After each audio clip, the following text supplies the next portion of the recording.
Pinarangalan si Mordecai. Ika-6 na kabanata. Kinagabihan, hindi makatulog si Haring Ahasuerus.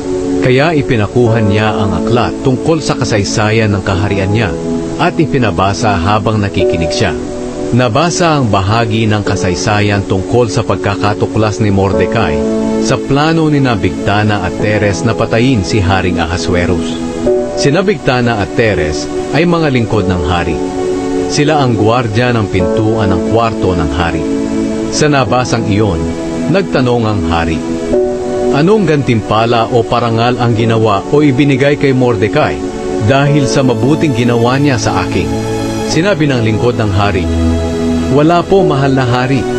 Tamang-tama naman na ng oras ding iyon, papasok si Haman sa bulwagan ng palasyo para hilingin sa hari na ituhog si Mordecai sa matulis na kahoy na ipinagawa niya para dito. Nagtanong ang hari, "Sino ang nasa bulwagan?"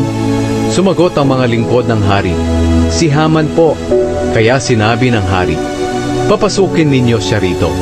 Nang naroon na si Haman, tinanong siya ng hari, "Ano ang mabuting gawin sa taong nais parangalan ng hari?" Ang akala ni Haman ay siya ang tinutukoy ng hari na pararangalan. Kaya sinabi niya, "Ito po ang gawin niyo, mahal na hari. Ipakuha niyo ang isa sa inyong mga damit na panghari na nasuot na, at ang isa sa mga sinasakyan niyong kabayo na may sagisag ng hari na nakasuot sa ulo nito. Pagkatapos, utusan po ninyo ang isa sa mga pinuno ninyo na isuot sa taong pararangalan ang damit ng hari at pasakayin siya sa kabayo ng hari at ilibot sa buong bayan habang isinisigaw ng mga kasama niya. Ganito ang ginagawa sa taong pinararangalan ng hari." Sinabi ng hari kay Haman, "Sige, ipakuha mo ang isa sa mga damit at kabayo ko, at gawin mo ang lahat ng sinabi mo kay Mordecai, ang Hudyong nakaupo sa pintuan ng aking palasyo. Tiyakin mo na matutupad ang lahat ng sinabi mo." Kaya kinuha ni Haman ang damit ng hari at isinuot kay Mordecai, at isinakay sa kabayo ng hari at inilibot sa lungsod habang sumisigaw siya, "Ganito ang ginagawa sa taong pinararangalan ng hari." Pagkatapos, bumalik si Mordecai sa pintuan ng palasyo.